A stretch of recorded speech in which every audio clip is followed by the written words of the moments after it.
क्या यूपी के मदरसों में राष्ट्रगान का नियम लागू करना उनके साथ सौतेला व्यवहार करने जैसा है?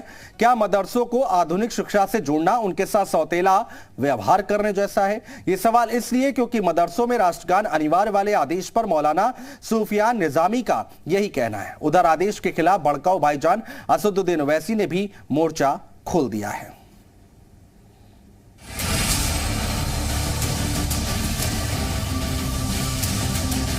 यूपी के सभी मदरसों में राष्ट्रगान अनिवार्य होने के साथ ही अधिकांश मदरसों में क्लास शुरू होने से पहले राष्ट्रगान शुरू हो गया।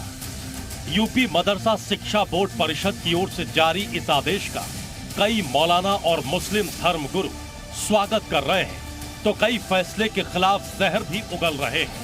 इन मदरसों को शक की निगाहों से देखने का ये नतीजा है कि सिर्फ मदरसों के अंदर इस चीज़ों को अनिवार्य करके ये बात साबित की जा रही है कि अभी भी मदरसों के सिलसिले में जो शक और शुबात हैं वो दूर नहीं है।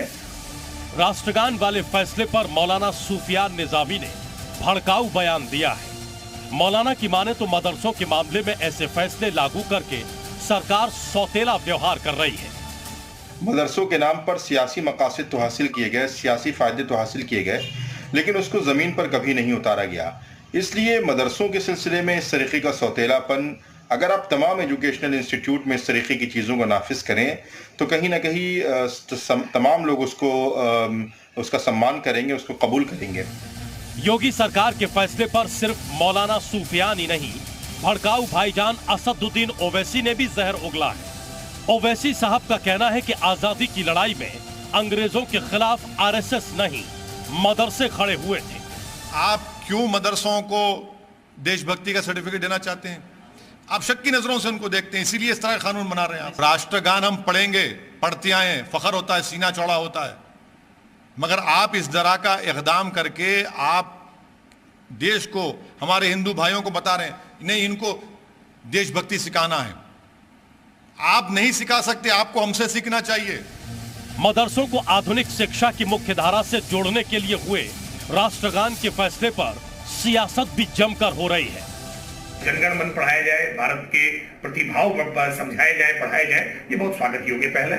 अभी मदरसों में राष्ट्रगान का गायन होगा तो निश्चित तौर पर बच्चों में, विद्यार्थियों में राष्ट्र के प्रति भक्ति की भावना बढ़ेगी। ये एक स्वागत योग्य पहल है। बहरहाल सियासी दल भले ही मदरसे में राष्ट्रगान को लेकर भी राजनीति कर रहे हैं, लेकिन योगी सरकार मदरसों को हाईटेक बनाने के अभियान में जुटी है ताकि बच्चे दीनी शिक्षा के साथ साथ मॉडर्न एजुकेशन भी हासिल कर सके।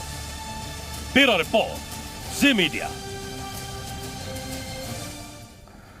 तो मदरसे जो हैं वो मॉडर्न बनेंगे और क्या कुछ बदलाव किए जा रहे हैं वो हम आपको समझाने की कोशिश करते हैं ग्राफिक्स के जरिए। मदरसों, मौलाना असद कासमी किसने क्या कहा है वो हम आपको पहले बता देते हैं। मौलाना सूफियान निजामी, मदरसों के मामले में सौतेलापन अपनाया जा रहा है और कपिल देव राज्य मंत्री, राष्ट्र से बड़ी कोई चीज नहीं होती है, ये कपिल देव की तरफ से कहा गया। राष्ट्रगान से ही राष्ट्रभक्ति की भावना आएगी, दानिश आजाद की तरफ से कहा गया है। ओवैसी साहब कहते हैं देशभक्ति का सर्टिफिकेट हमें ना दिया जाए, राष्ट्रगान से कोई गुरेज नहीं है। ये मौलाना असद कासमी ने कहा है कि राष्ट्रगान से किसी तरह का कोई गुरेज नहीं है। तो अलग अलग जगहों से अलग अलग लोगों की ये बयान निकलकर सामने आ रहे हैं, बातें निकलकर यहां पर सामने आ रही हैं और क्या कुछ कहा है किसने वो हम आपको लगातार बता रहे हैं। और इसके साथ ही साथ हम आपको बताएंगे कि आखिर क्या कुछ कहा गया है लोगों की तरफ से। मदरसा जो है वो अब मॉडर्न बनाने की बात कही जा रही है, तो आदेश पर किसने क्या कुछ कहा है वो हम आपको बता रहे हैं।